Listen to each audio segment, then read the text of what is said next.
La Secretaría de Protección Civil de la Ciudad de México la Secretaría de Protección Civil de Chiapas informó que tras el sismo de 7 grados que se registró esta madrugada en la entidad, no se reportan personas fallecidas ni lesionadas. Sin embargo, hay algunas afectaciones materiales como daños en repellos, en bardas y cristales, esto en diversos municipios de este estado sureño. Se indicó que se continúa con el monitoreo para verificar si existen otras afectaciones en la entidad.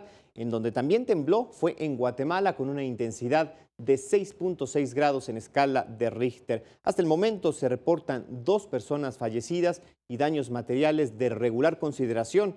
El presidente de esta nación, Jimmy Morales, dijo que el mayor impacto del temblor se registró en los departamentos de San Marcos, en Retalhuleu, también en Quetzicalzango y la región fronteriza con México, así como en Totonicapán.